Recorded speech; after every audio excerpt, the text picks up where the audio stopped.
Hello, everyone. This is Adam Meister, the Bitcoin Meister, the Disrupt Meister. Welcome to the One Bitcoin Show. Today is February the 7th, 2019. Strong hand. Offended by selling. Value your wealth in Bitcoin. Unconfiscatable. I'm not going anywhere. Personal responsibility is the new counterculture. Bitcoin. This game is not rigged. Be in motion. Okay, I just went through a lot of my sayings there, and you can hear even more of them tomorrow at 1 p.m. London time, 8 a.m. Eastern time in New York. That's Friday. Tomorrow, Lorian will be on. Sarah will be on. Chris from Puerto Rico will be on. It will be a blast. Check it out tomorrow. I do a new show here every day, and we do This Week in Bitcoin every Friday. So it's Friday tomorrow. Oh, yeah, you can tell I'm pumped. Weekend. All right. So let's start out with, do you value your wealth in attention or in Bitcoin? I think there are a lot of people out there in social media land. They get caught up in the social media attention and Bitcoin communication and debate. It's based in social media here on YouTube, on Twitter, and Facebook, or all these little groups here and there. What Discord? I don't even know all these darn things. But what ends up happening, I think, is that people say radical, controversial, kind of mean-spirited stuff sometimes, and they get a dopamine hit because they get a lot of attention, and it reinforces them to just be more and more outrageous and kind of make it into almost a clique and be almost exclusive and be willing to attack anyone that goes against what they believe, because if they say something outrageous in that attack, like you're a scammer, then they'll get more attention. And it's kind of this vicious loop. And I think they've lost track of they should be valuing their wealth in Bitcoin, not valuing their wealth in attention. Try to get more Bitcoin. There's some people out there that are trying to get more Bitcoin, but then it ends up that some people are hooked on the rush and attention. So they're just trying to get more attention. And they've forgotten, like, what's wrong with getting Bitcoin? Why are you attacking people in their ways of getting Bitcoin? Or they're not as orthodox about Bitcoin as you are. And again, so I'm analyzing the situation that's out there. I think there are a lot of people who value their wealth and attention more so than in Bitcoin. And I just want to remind everyone that sure, there's an attention economy out there. If you are running a business that depends on social media, then yeah, you're gonna want clicks, you're gonna want eyeballs. But in the end of the day, getting Bitcoin is much more important than getting that attention. Okay, much more in the long run. That Bitcoin's gonna last you a lot longer than those extra few retweets you got on Twitter, or the extra pats on the backs that you got from people saying, "Oh yeah, you really beat him in that argument there, and everybody loved it. You're fitting in great here." Value your wealth in Bitcoin. Do not value your wealth value your wealth in Bitcoin more so than in attention. All right, I might do another video about that one day. Just had that on my mind earlier. Yeah. So yeah, I do. I'm a guy. I'm just trying to get more Bitcoin. And if it offends some people, oh well. You know what? So here we go. What is this here? Oh yeah. Now, so I only read this in a few different places. I happened upon Charlie Lee, who I believe retweeted this, and the following is not. It seems really good for Litecoin, I guess, but this is going to take a while apparently. And let them keep on innovating and experimenting over there on Litecoin, and maybe Bitcoin. Once they're done, Bitcoin can somehow implement this if it makes sense. So this is a Medium post, and Litecoin Foundation and Beam cooperation announcement. We have started exploration towards adding privacy and fungibility to Litecoin by allowing on-chain conversion of regular Litecoin into a Mimblewimble variant of Litecoin and vice versa. Upon such conversion, it will be possible to transact with Mimblewimble Litecoin in complete confidentiality. So, okay, they're not there yet. This is just the start of this experimentation, I guess, and cooperation. All right, so good luck to them, and I hope they, this Mimblewimble thing. A lot of people are talking about it. Flavor of the month, baby. I've said it before, but let's see how it all ends up. Maybe it'll help Bitcoin in the long run. And on that note, Andreas Antonopoulos has a video out there, and it's a short one, it isn't long. Bitcoin question and answer: differences between between Grin and Beam. Well, so he talks about it for a little bit, and all I gotta say is Bitcoin is the next Bitcoin. But so if Andreas is talking about Mimblewimble, like, should I call him a name and like tweet it out, and then I'll get a lot of attention? Does that make Andreas a bad guy because he said Mimblewimble? I don't know. All right, I do know he's an awesome guy. But there are gonna be some people that, oh, how dare him speak of something else, even though Bitcoin is the next Bitcoin. No matter what anyone says about it. And yeah, hey, you know what? If Litecoin somehow enables Mimblewimble on top of it, you still got to buy Litecoin. If you're interested in this Mimblewimble thing, that Mimblewimble coin crypto dividend is coming out. We had a show on that on Saturday. Actually, Chris, he'll be on the show tomorrow. Maybe he'll talk about that because he's with the MWC. He's with the MWC people. And again, there's an airdrop of some Mimblewimble coin to all Bitcoin holders. Let's see it, baby. I'm trying to increase my wealth in Bitcoin. You give me that MWC, I'll turn it into some Bitcoin because I value my wealth in Bitcoin. Found that like button. All right, so now CoinDesk. I don't usually talk about CoinDesk articles, or when I do, oh my God. Well, I hope everybody can. I hope this is coming out. Look, this is coming out clear.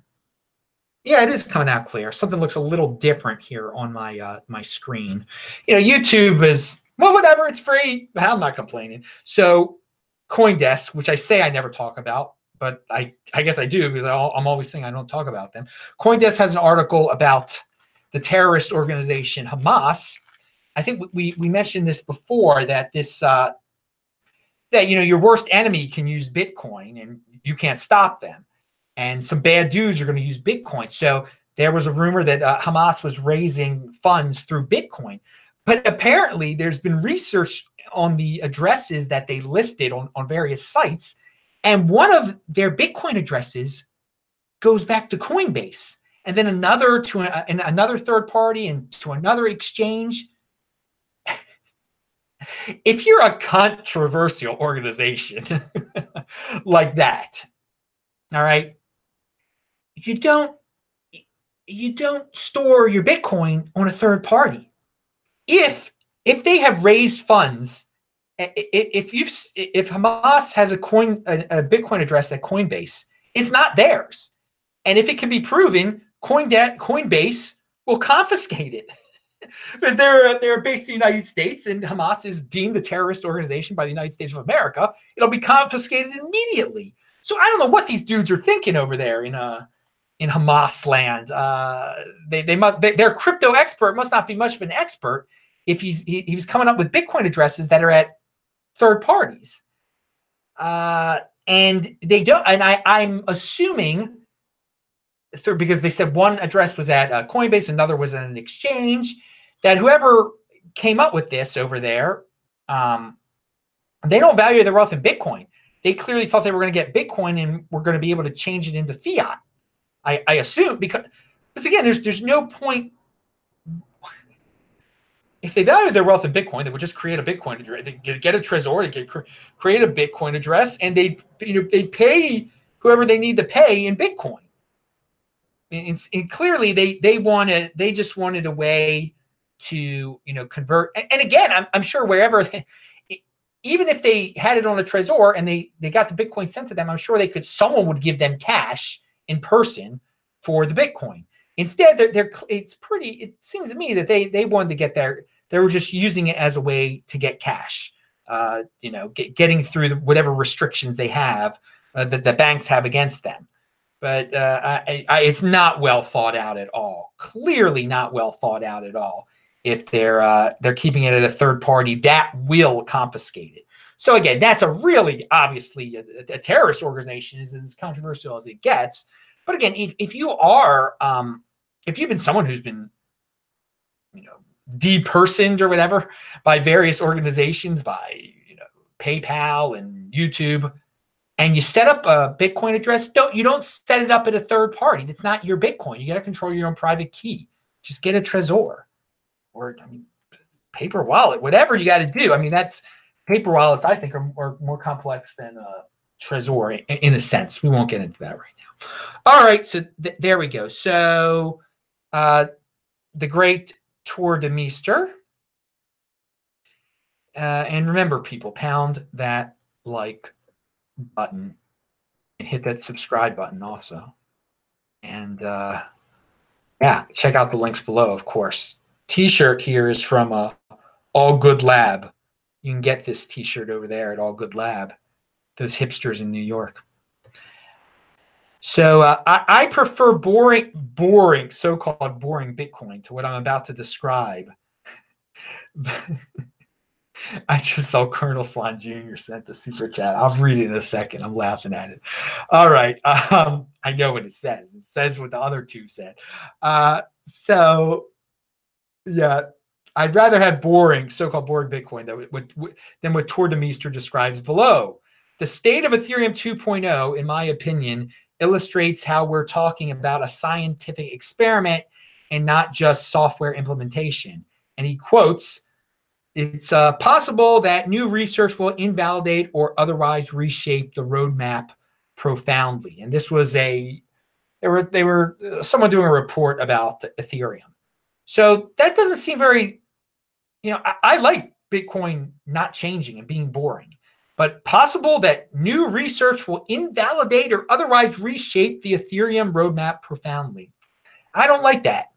But you know what? And neither does Tour de Meester. You can check out his link below. You can check out all his tweets. A lot of his tweets today were about Ethereum if you want to read more about this. Again, he doesn't call it names. He explains what he thinks is wrong with Ethereum and why he likes Bitcoin. Again, it's done in a professional way, and I respect him. He doesn't go around screaming and having a fit and screaming scam, scam, scam, scam. And again, you could do that if you want to. That's not my style. That's not my style. In yesterday's video, and I guess in today's video too, I think that the word scam, it sickens me now. It's just been overplayed so much. It's lost all meaning, and it does add toxicity to the space. No doubt about it. No doubt about it. And again, but if you scream it enough, you get a lot of attention. Again, I mean, you can have your attention. I'll have my Bitcoin. Pound that like button. So what's this? Michael Dunmore. Oh, first of all, let's read Colonel Swan Jr., what he had to say here. He sent $5. Thank you very much. And he said he just sent me 0.344 Litecoin because I choose to hold Bitcoin and use Litecoin as a daily means of exchange. Well, hey, dude, I appreciate that you sent me that Litecoin. You know that Bitcoin is the rock. You're like, I don't want to give up my Bitcoin.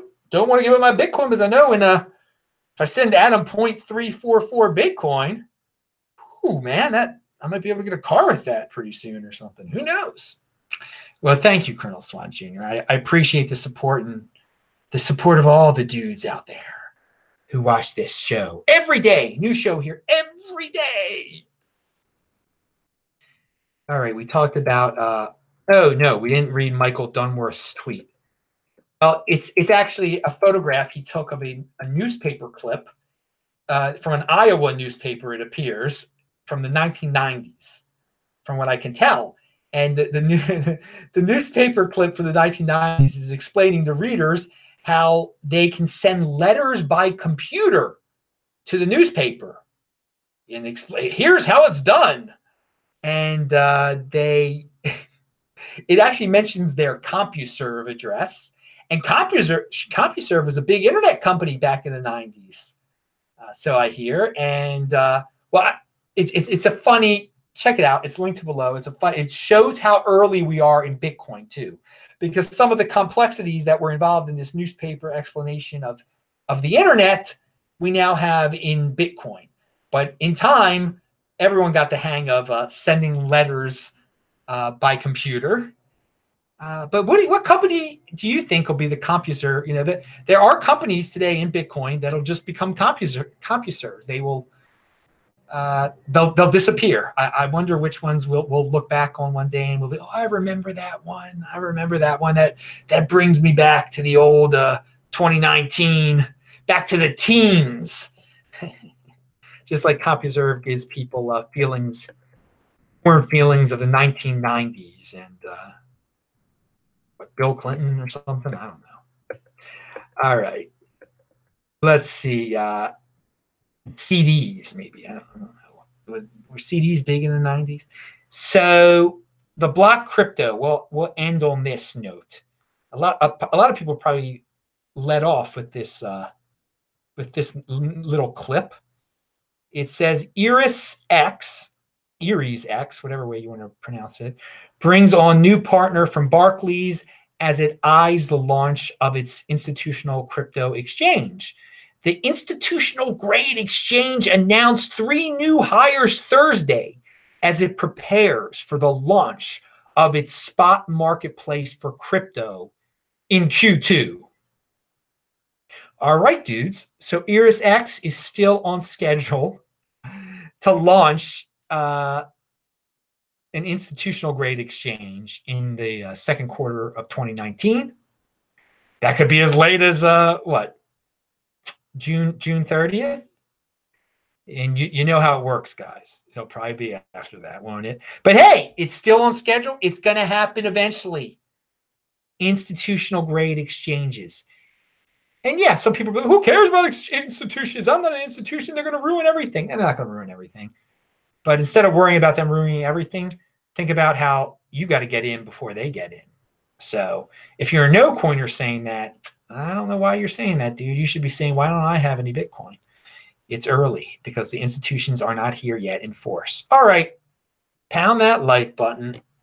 Bang that bell button. I'm Adam Meister, the Bitcoin Meister, the Disrupt Meister. Remember to subscribe to the channel, like this video, share this video, check out the links section below. Subscribe to the channel and tune in tomorrow, 8 a.m. Eastern, 1 p.m. in London for the This Week in Bitcoin show. I'll see you guys in the chat. Bye.